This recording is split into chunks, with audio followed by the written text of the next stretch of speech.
going on, guys? ¿Cómo están? BugaLuis here and welcome back to another video here on the channel. Today we have a match review in which we talk about Barcelona winning 2-1 over Deportivo Alaves in the Camp Nou. It was a tense match, very freaking tense, and we got saved by none other than Lionel Messi. Freaking Lionel Messi back again with an amazing free kick to get on the 3 points after the 90 minutes, and I'm very happy for him, very happy for the team, but there are some things that we need to talk about and do some autocritic we must. Just like always, guys, please remember to drop us a like and also to leave us a subscribe, turn on the bell notification icon and follow us on all other social media, more specifically Instagram, which we're currently very active, so be sure to follow me on there. You're gonna learn more about myself as a person and also as a content creator, so be sure to check out and follow me on that as well. But now let's get right into the video.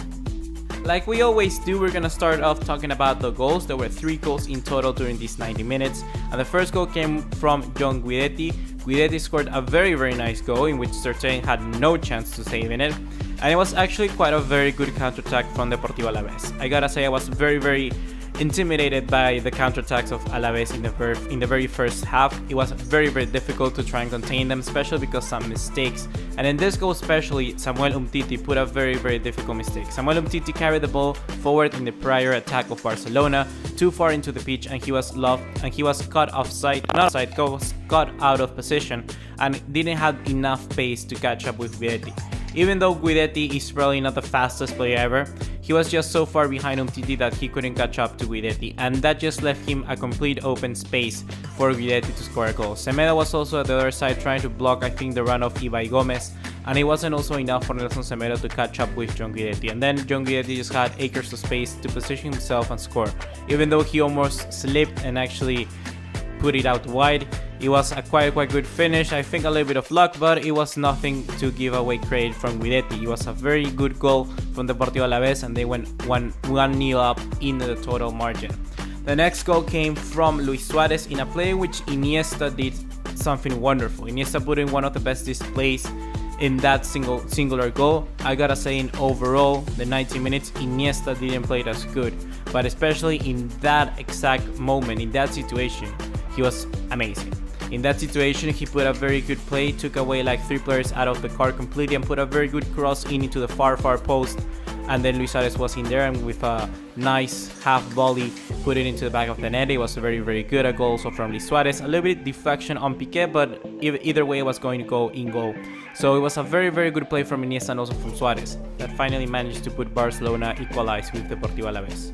The next goal came on from an amazing free kick from Lionel Messi. Lionel Messi scored one of the best free kicks I've seen in a long time. Not the best, you know, it was decent, but just the moment and circumstance was so good. Sometimes I tend to exaggerate stuff, but that moment was just superb. It was what we needed, and it actually put us out of my seat. It was nail batting, and sometimes you just know, like, this free kick is gonna go in, and this was one of those moments. I knew Messi was gonna put it in the back of the net. He previously had a very good free kick that came out of the post, or actually no, it was a very good save from Fernando Pacheco, and that was a good goal as well. So free kick wise, Messi was on point, and I gotta say it was a very good goal.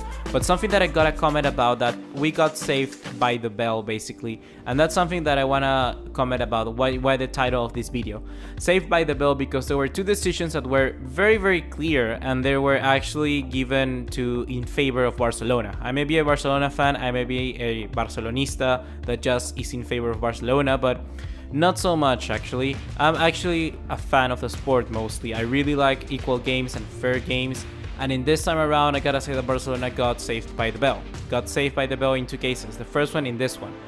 The free kick was actually given not because of the foul on Messi, but the foul on Paco Alcácer.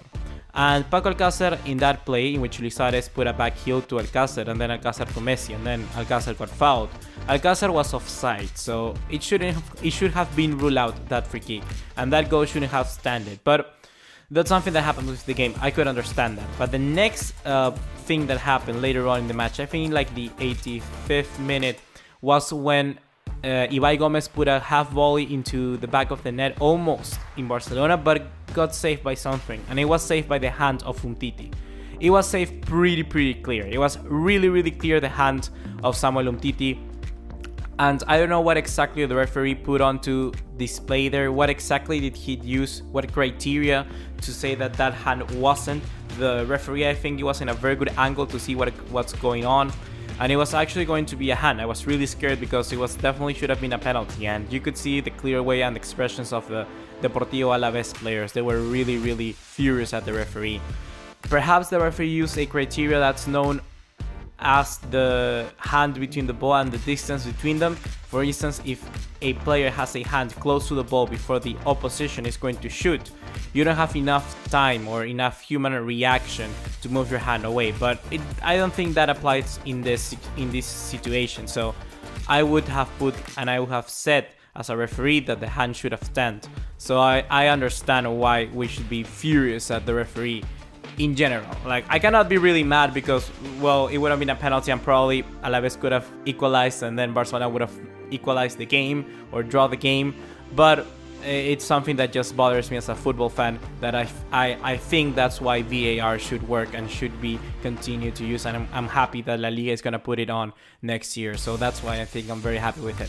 But now with that out of the way, we can finally talk about 3 different things, the 3 talking points of this match. And the first one comes in Iniesta and Coutinho. Why Barcelona started so slowly this match? Why did Barcelona play so bad the first half? And I gotta say, it's simple, clear as water for me, and I will see so many pundits and people saying like, oh, it's because Busquets and Jordi Alba did not play. It wasn't that. It wasn't that. Like, if you say that, you're stupid. I'm sorry, but you're really, really stupid.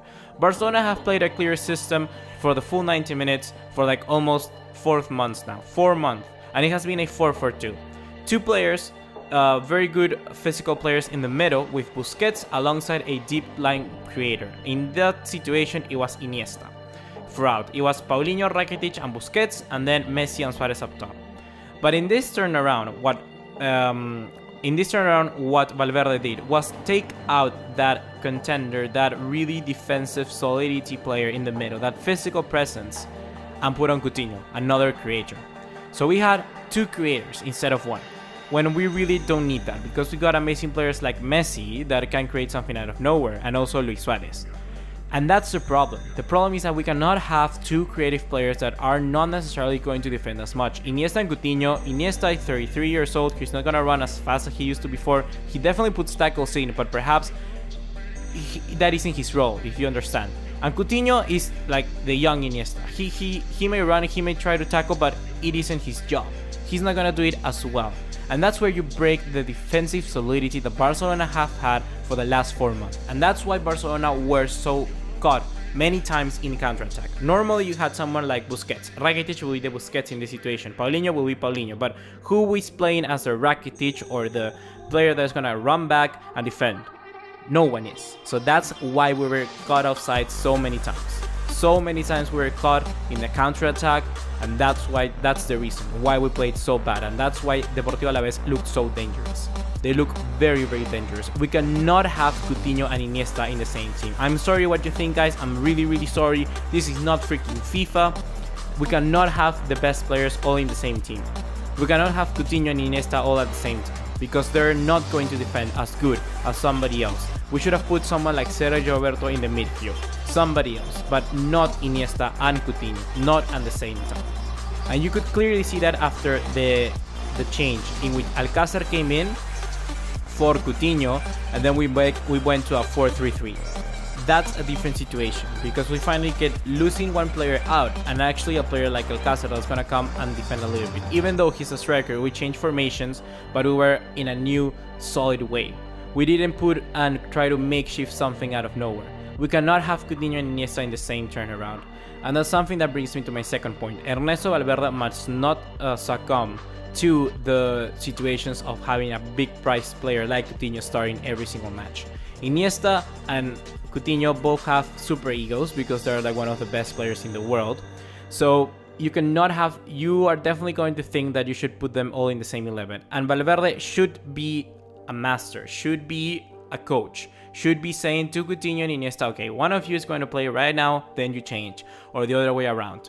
Because if he starts to put on Coutinho and Iniesta in every single match just because of the price tag or just because of the name, then we're doing stuff wrong. Then Valverde loses my confidence. Right now he has been doing amazingly, but I don't understand why the both of them should be starting in the same position or in similar positions in the same formation in the same match. Makes no sense at all, no tactical sense. So please, Valverde, do not do that. Another final talking point I want to mention is Deportivo Alaves. Deportivo Alaves managed the game very smartly. Before Munir was actually going to start the game, but as soon as the other manager, saw that Coutinho and Iniesta were going to play in the same thing, or something he saw, I'm not saying you, but he saw something in the formation of Barcelona, he put on John Guidetti instead. And that's where the different situation came in. He played a very smart match, because at the end, he put in John Guidetti, that a player that's definitely going to bully the defenders of Barcelona, and actually going to allow more solidity for Deportivo Alaves if they manage to score a goal in the counter-attack. And it worked perfectly for the first half. Amazing, perfectly, 10 out of 10 for Deportivo Alaves in the first one. They played not perhaps the best match, they played a good defensive match, a very, very good defensive match. Attacking-wise, perhaps not the best, but they played a very smart match. And that's something that Valverde was very good at. And in this one, I don't think he did. I don't think Valverde was very smart in this one.